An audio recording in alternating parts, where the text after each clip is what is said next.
Now I am going to discuss a topic, fermentation media. For successful fermentation, choice of fermentation medium is very important. Fermentation medium supplies nutrients required for growth of organisms and production of a desired fermentation product. The fermentation medium should contain different sources. For example, sources of carbon and nitrogen. It should contain water, inorganic salts, vitamins and other growth factors, buffers, antifoam agents, dissolved oxygen, precursors, and so on.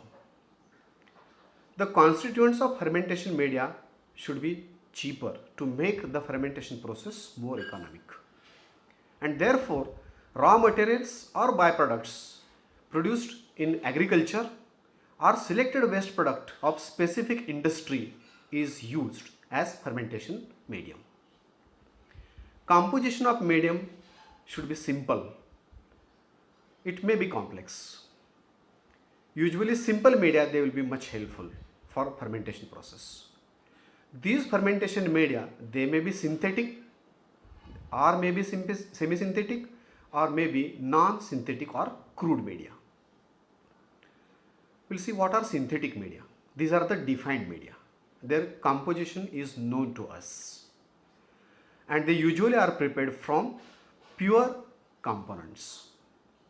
Such synthetic media they contain water, inorganic salts, purified agar, ammonium nitrate compounds or amino acids and so on. These media are of course expensive because pure components are used and they are giving comparatively lower yield than crude media. You will see what are crude media. Actually these are the media which are not costly. Normally waste they are used for this and they are giving a better yield of the product. They usually contain the crude components like soybean meal or blackstrap molasses, corn strip liquor, sulfite waste liquor and so on. So some of these crude media they are the waste collected from different industries or sources. For example, molasses, it is obtained from sugar industry as a waste. Corn strip liquor, it is obtained from starch plants using corn or maize for production. Sulfite waste liquor, it's a waste of paper and pulp industry. So as these are wastes, they are supposed to be cheaper and are giving good yield of the product. We will see what are different constituents of fermentation media. The most important constituent is water. It is the major component of all the fermentation media. We know that it is essential for metabolic activities of organisms. It supplies trace minerals, metals like copper, molybdenum, zinc, boron, etc. It is also a critical factor which can affect the quality of the product. For example, water containing high calcium sulfate is better for production of English bitter beer. While for making darker beer, water with high carbonate content is suitable. Supply of good quality of water, that too with a constant composition, is essential for preparation of fermentation media. Carbon sources. Number of carbon sources can be used. They may be carbohydrates, they may be alcohols, maybe organic acids, hydrocarbons, proteins and protein products and so on. So they are supposed to be best carbon sources. Of all these, carbohydrates are supposed to be the major or principal source of carbon which are used in many fermentation media. Carbon sources are usually used in crude form. However, some specific fermentations use semi-purified carbon sources like sugars, sugar alcohols, polysaccharides or alkanes.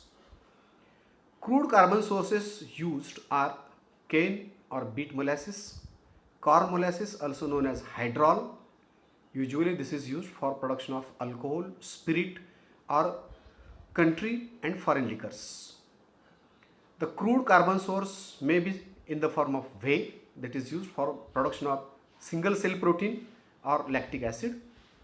It may be a grape juice, which normally is used as a source of carbon for manufacturing wine. Sulfite waste liquor, a waste from the paper and pulp industry, will provide carbon for commercial manufacture of single cell protein, alcohol or biogas. Another crude carbon source is corn strip liquor, which is obtained from the starch plants, and it is used for production of penicillin on industrial scale. There is use of malt for production of beer. A cannery waste starch may also be used as a carbon source in fermentation media. Starch usually will be used in the form of corn, wheat, rice, rye, milo, potato or sweet potato starch. In addition, some of the media will be added with cellulose byproducts like wood waste, oat hulls, corn cobs, straw for specific fermentations. See about nitrogen sources. The nitrogen source in fermentation medium may be organic or inorganic in nature.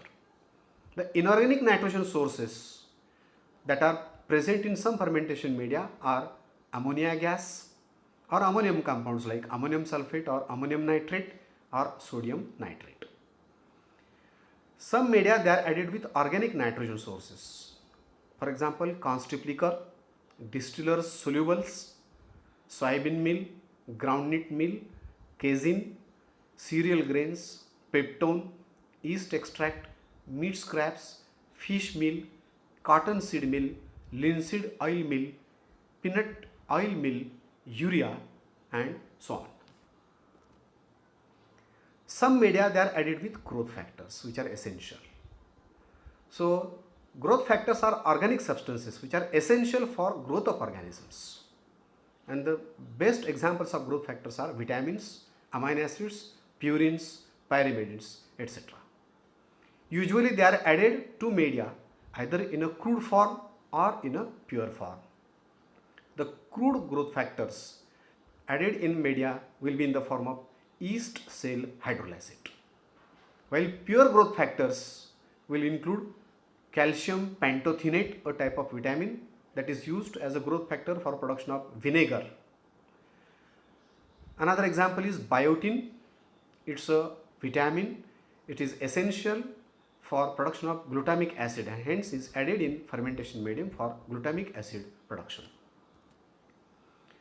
Some media they are added with precursors. Actually precursors, these are the substances that are directly incorporated in the structures of fermentation products. So they will be the part of structure of the products. In certain industrial fermentations, precursors are provided either through crude constituents of fermentation media or by addition of pure organic substances as precursors. You will see what are different examples of pure precursors. Phenyl acetic acid, it is used for production of penicillin G. Hydroxyphenyl acetic acid for production of penicillin X. Phenoxyacetic acid for production of penicillin V. Anthranilic acid for production of amino acid L-tryptophan. Cyanides or inorganic cobalt for manufacturing vitamin B12 on commercial scale.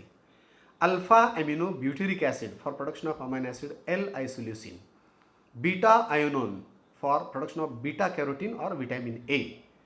Purines for production of a vitamin called riboflavin. So these are examples of pure precursors. Crude precursors will be example corn strip liquor.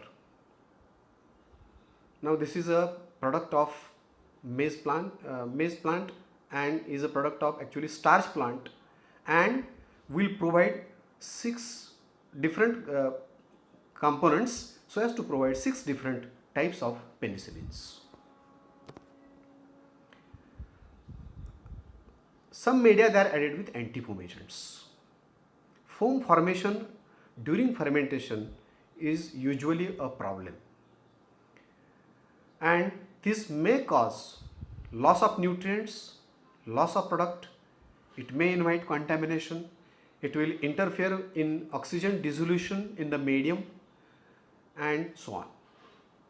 So control of foam, it is essential, and this foam control is done either mechanically or by using the chemical anti-foam agents. The mechanical defoamers usually are used for breaking of foam and control of foam formation, while chemical anti-foam agents are used for controlling foam formation. Example, the inert anti-foam agent like silicone compounds or sulfonates, and crude anti-foam agents which are organic in nature like different animal and vegetable oils, long chain alcohol like octadecanol, or mixtures of oil and alcohol. These chemical anti-foam agents, they lower surface tension of foam bubbles. They decrease their stability, and this results in breaking of foam bubbles. Such chemical anti-foam agents are added to medium either manually or there is automatic addition with the help of sensors and valves. Usually these anti-foam agents, they are added before sterilization of the fermentation medium or after sterilization of the medium during fermentation. Mechanical defoaming usually is done with the help of the impeller, where the additional blades, they are provided in the head space of the fermenter that will break the foam. Some fermentation media, they are added with chelating agents, and these media during preparation or during autoclaving will form a white precipitate. So some media, they will have this problem that they will form a precipitate during the preparation of the medium or during sterilization by autoclaving. This precipitate formation mainly is because of formation of phosphates of the ions of iron, calcium, magnesium and zinc. As a result of the precipitate formation, these metal ions, which are required usually in smaller amounts, they become unavailable to fermentation organisms, and hence the growth of the organism will be slowed down, and that will have direct effect on formation of a product. So this elimination of these traces of metal ions, this problem can be eliminated by adding low concentration of chelating agents, and the chelating agents added are either ethylene diamine tetraacetic acid, abbreviated as EDTA, or citric acid, or polyphosphates into the medium. These chelating agents preferentially form complexes with the metal ions present in the medium, but such chelated metal ions then thereafter are gradually used by the organism. So they are not thrown out of the medium, but they will be kept in a complex form and will be slowly released for continuous growth of organism and better yield of the product. Chelating agents should not cause inhibition of fermentation organism. This precaution is to be taken. In many media, there may not be a need to add chelating agents externally, because these media will have certain ingredients like proteases, peptones, yeast extract. They will chelate the metal ions and will cause gradual release of such metals during growth of the fermentation organism. Thank you.